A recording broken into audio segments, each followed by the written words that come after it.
Hey everybody, Alex from SeemsGoodMagic.com here. We're back to Khans of Tarkir Swiss drafts. I was going to do one more cube tonight, but um, when they said the cube events were going up until the 10th, I kind of thought that included the 10th, but I guess that means they've taken him down on the 10th.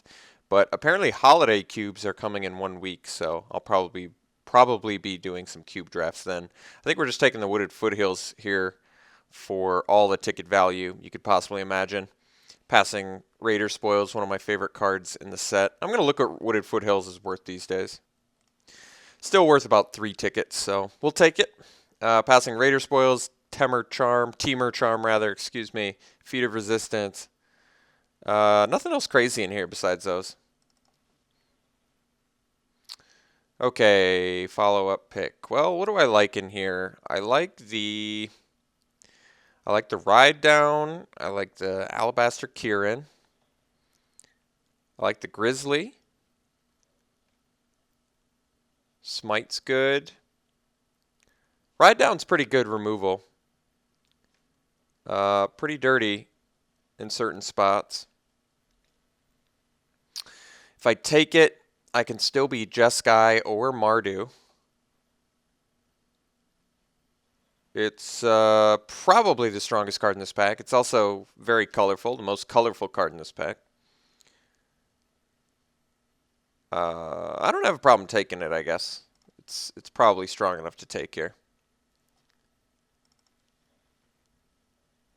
I guess it's going to suck if I end up in a deck that's pretty creature light, but I usually play decks reasonably high in creatures.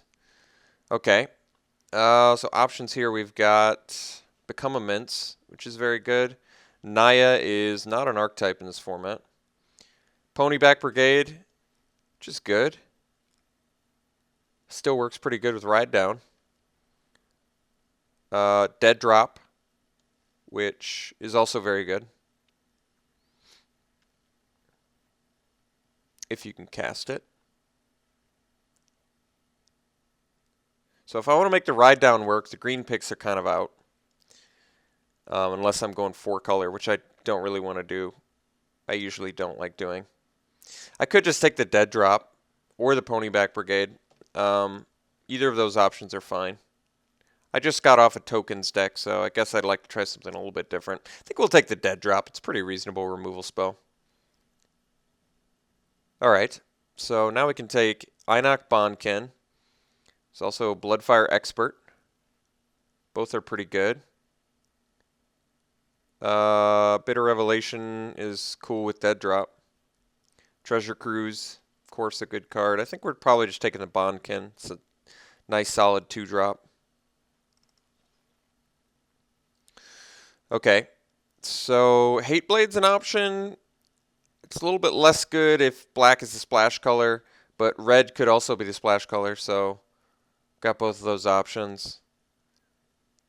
Master of the Way is very strong Jeskai card. I could actually take Master of the Way.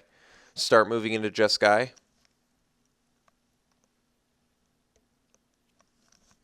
Makes the Dead Drop pick less good. But I do like a good Master of the Way. That is a good card. Is blue going to be my splash color? I'd also like to play Treasure Cruise, I guess. I think I'm going to take the Master of the Way. I'm a big fan. Alright, so I can take Defiant Strike, which is going to pan out really nicely for us if we end up getting some nice prowess, which is a very strong possibility in Jeskai. Yeah, I think we'll take the Defiant Strike. I don't mind working towards a Jeskai deck of some sort. Not really passing much in here anyway. Salt Road Patrol is playable, so is Active Treason. But Disdainful Stroke's like a good sideboard card. Nothing crazy in here. Take the Defiant Strike. Alright, well, this thing technically does have prowess, but not exactly what I'm looking for. I think I'm going to take the Swiftwater Cliffs here. Just get a little more fixing. Help us move into Jeskai a little bit easier. I can take Rush of Battle here. I could also take the Tormenting Voice. Sultai Soothsayer. It's pretty late, but I think I'd like to try and stick with this Jeskai plan. Base white, and it can either be blue or red currently. So I've got a couple options, but I feel pretty comfortable taking the Rush of Battle. It's good with prowess, certainly good with warriors, which we don't have yet, but ideally we can get some. All right, Defiant Strike number 2 seems fine. It's early enough where I can pick them up and then get the prowess guys later. Canyon Lurkers is more playable than I originally gave it credit for, and probably exceptionally good with Ride Down. But I'm going to take the Defiant Strike number dose. All right, Smite, Monstrous is fine. Playable removal spell. Scaldkin certainly seems playable in a Jeskai deck. At least more playable than Swift Kick. I guess I'll take the Bitter Revelation just in case for some reason I want to play black in here. It doesn't seem likely. I think it's pretty easy Wetland Sandbar here. So maybe we're doing the blue-white splash red. I can get behind that. Brave the Sands. Move that to sideboard. I think we'll move this. Let's move our lands to sideboard too. I don't think it's very likely I sideboard the Brave the Sands anyway. So we'll just move all this. Oops. Yeah, if I don't make my pick, it kind of gets all wonky in the sideboard. Whoa. What is that?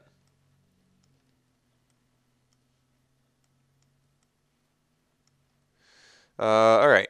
So pack 2, I think we're probably just slamming the Seeker of the Way since it's a prowess guy, which is exactly what we're looking for. And there's not all that much else in here that we really care about. Foil Raider spoils. But yeah, Seeker of the Way seems like a pretty easy pickup here. All right, options now. I'm a big Feet of Resistance fan. I definitely like Treasure Cruise. A lot of good options here. Watcher of the Roost is evasive. Very good. Crippling Chill is a fantastic spell. Just tons of really strong playable stuff in here. I think kind of just leaning towards a Treasure Cruise just to get one now. We have double Defiant Strike. We have Wooded Foothills. We already have a lot of ways to sort of fill up the yard for it. It's massive card advantage. It's just excellent. Just get it out of the way now. And then I don't have to look for it later because I don't want to play a Jeskai deck that doesn't have a Treasure Cruise. It's really that good. Even if you're not in Sultai, it does not matter. Treasure Cruise is just phenomenally strong. Feet of Resistance also seems very good with prowess especially. So, and with the Einok Bondkin. That's tough. I'm going to take the Treasure Cruise just to get it out of the way. Like I said, I just want it. I want to make sure I get it, so I'm going to take it. All right, I think it's an easy Warden of the Eye here. Plays very well with the Treasure Cruise. There's also a Tranquil Cove here, which I do like. And another Dragon Throne. And there's a Leaping Master, but I'm kind of hoping either the Master or the Tranquil Cove tables. It's probably more likely the Master does, but I think it's an easy Warden of the Eye. Great with both Master of the Way and Treasure Cruise. All right, it's an easy student. We already have double Defiant Strike, so all of these cheap prowess guys are going to make the deck for us, pretty much. I'm pretty tempted to take the Arrow Storm, but I guess we're pretty much even on red and blue currently. Wetland Sandbar is going to become less likely to be played if I take the Arrow Storm. Otherwise, if I take the Wetland Sandbar, I probably just want to really focus on white, blue, and then whatever I can clean up in red. But to be honest, I kind of want to play white-red, splash blue instead. Because Skuldkin and Wetland Sandbar are, to me, a lot less impressive than Ride Down. And Arrow Storm's just a great pickup. Another great spell to pick up with Warden of the Eye. Kill Shot's reasonable, but I'm a little more interested in actual damage stuff that keeps me proactive. I think it's pretty easy Leaping Master here over the Trumpet Blast. Trumpet Blast is, primarily good with tokens, but also very good with prowess, especially Seeker. Gain you 5 life out of nowhere. But yeah, I think we're just taking Master here. Let's cut the Sandbar and the Skuldkin for now. I can always bring them back if I need them, but I'd prefer to not have them in for now to see if I can do better.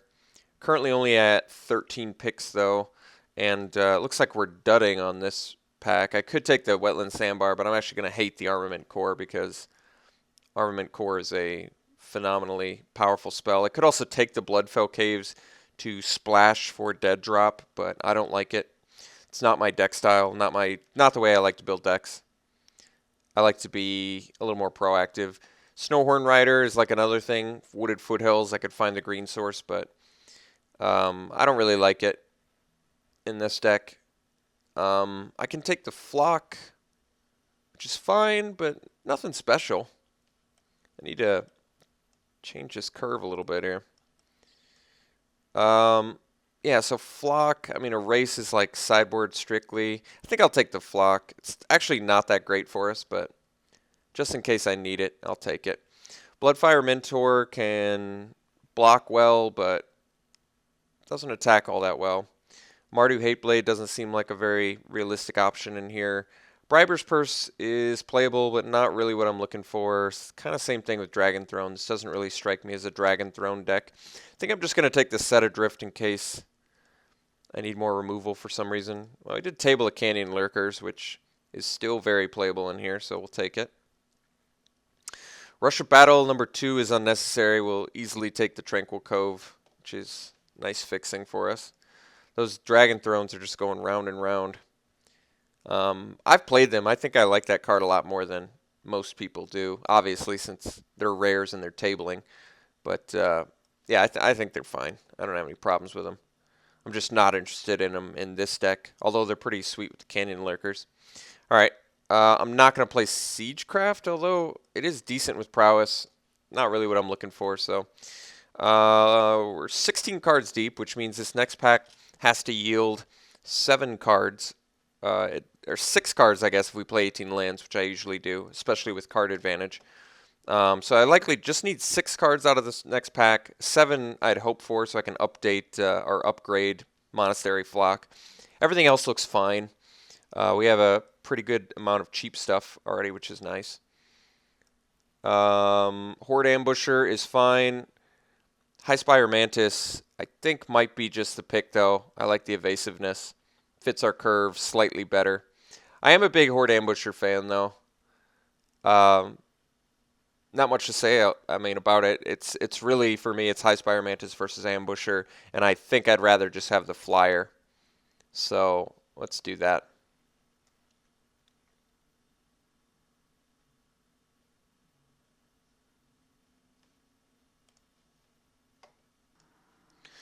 Okay. Firehoof Cavalry, technically playable in here. Not super interesting, though. I think we're just taking the Kieran and getting another flyer. We could take the Bringlow, but I'm a little short on. I'm a little creature light right now, so I want to up my creature count. And Kieran being a flyer as well as a pretty good blocker, I think makes it the pick. All right, can take a second Warden of the Eye. The card is still phenomenal in this deck with double Defiant Strike, Arrow Storm, Master the Way, Treasure Cruise, Set Adrift, Ride Down. A lot of spells to bring back, and just awesome card in general. So we're going to take that. Hopefully wheel an Arrow Storm. It is actually possible. It doesn't matter so much if our curve's a little bit high, because this format's pretty forgiving if you're playing 18 lands on that sort of thing. I think it's an easy Weapon Master here. I do like Crippling Chill, but we're doing kind of good on removal already, and I'd like to get some more creatures. Weapon Master is a very good one for what we're trying to do. So let's do that. Okay. Quiet Contemplation is playable. Just doing a count quick. 9 spells currently. That's a lot. I think we're just going to take the Leaping Master, though. I mean, there's also Force Away, but I'm just going to take Leaping Master, get another 2-drop. Leaping Master is very good for what we're trying to do as well. I think it's an easy Horde Ambusher here. We have enough red spells to be able to morph it consistently, And we did Wheel of Canyon Lurkers last time because no one cares about that card. Admittedly, I didn't care about it up until a few drafts ago when it played really well for me. I mean, the best part about Canyon Lurkers is the 4 mana morph cost. No one ever expects a morph card to unmorph at 4 mana, which just really makes Lurkers good. It's kind of the same argument for the blue-green flyer that bounces a creature. No one expects anybody to morph at like 3 mana. All right, so we actually have a deck already, which is good. So everything at this point is just an upgrade. So I think War Behemoth for Flock is a pretty easy upgrade, since Flock, I think, is the weakest card that we currently are running. I'd be willing to cut Set Adrift too, because I'm not really interested in it. But we'll take the War Behemoth. It's a fine card. Could take the Glacial Stalker. I think that's actually fine here too, even if we're, a little bit light on blue. I'd rather play Glacial Stalker than Set Adrift, I think. So I think we'll do that. It's also Trumpet Blast, but I'm going to take the Stalker. Well, get a Stalker anyway. But we also get a Defiant Strike here, which I guess we only have a couple Prowess cards, so I probably don't even need a third one. I mean, it's excellent with Seeker the Way and Just Sky Student, but those are literally our only morph creatures in this deck. It is another thing to find with Warden of the Eye, but I'm not really feeling it. I could take the Glacial Stalker, which is probably better than the Lurker for the most part. So I think I'm going to do that and probably upgrade it, even though it is blue. Here's the Bring Low back. Pretty sure we're taking that. Could play the Bring Low over the Smite. That's just a judgment call. Very deck dependent. Disdainful Stroke's a good sideboard option. Not really looking for the Cavalry, so let's take the Bring Low. Whirlwind Adept, playable, it's got prowess, but I'm good on 5 drops, I think, and I just don't really need it that bad. If I had Barrage of Boulders maybe or something, but I don't need any of this, to be honest, so I think we'll just take the best card, which is, I don't know, maybe Whirlwind Adept. None of those cards are really good. All right, War Shrieker is definitely the best card remaining in here, and it helps that it's playable and on color. It's actually just a good card straight up for our deck. So we'll take it, and we'll probably find a way to play it. And the rest can get cut. We probably don't need double Glacial Stalker. I think I main deck the... What do I main deck? Smite or Bring Low? I almost want to main deck Bring Low and then sideboard into Smite. I think that makes sense. I'm not sure if it does. I can't really wrap my mind around which one's going to have more applications more often. They're both very useful sometimes. Okay, so I need to make one more cut if I want to play 18 lands, which I do. A lot of controversy on that, and people sort of telling me I'm crazy for running 18 lands, but I really do feel like at this point that's kind of the gold standard of this format. Just because you're primarily 3 colors, you typically won't have tons of fixing. In our case, we've got really just a couple pieces of fixing, and we're going to play the Wooded Foothills just for deck thinning and graveyard filling for Delve. But yeah, I mean, we only have a couple fixers. We're playing 3 color. We're a pretty good mix of the 3 colors. I mean, we're lightest on blue, which is what I wanted anyway. And the blue spells we do have can come late, mid to late game anyway. So that's sort of where people have just been sort of arguing that it's too much. And I'll admit I get flooded, but I don't know what to say. I just have found more success playing 18 lands than I have playing 17 in this format. So I could cut the Stalker, go to 14 creatures. Could also just cut one of the Defiant Strikes, stay at 15 creatures. I still like Rush of Battle in here, despite having little to no warriors at all. I don't even think we have any warriors, which is a feat in itself. No, we have 1 warrior. All right. And it's the one that already gets lifelink, which is hilarious. But I feel like I don't need double Defiant Strike. If I'd gotten probably one more prowess creature, I'd be much more keen on playing another prowess card, but two prowess, two Defiant Strike, it seems like I don't need the Defiant Strike, or both of them, you know?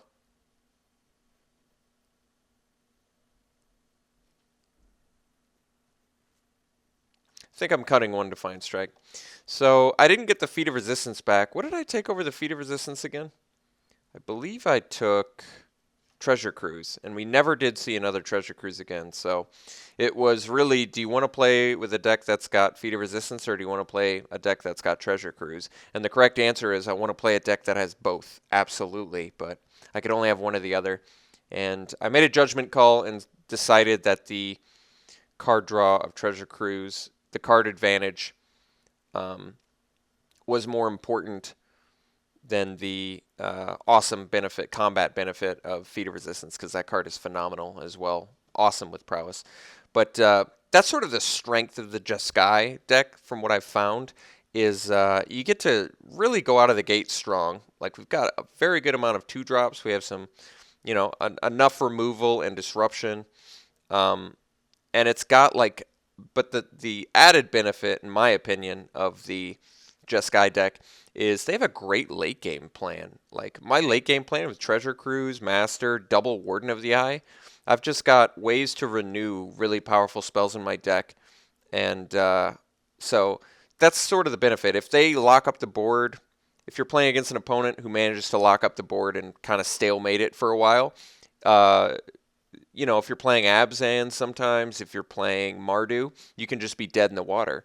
But Jeskai with the card draw element and the renew element of Warden of the Eye can really, really capitalize on that pretty hard. Overall, I do like this deck. I think the curve is nice.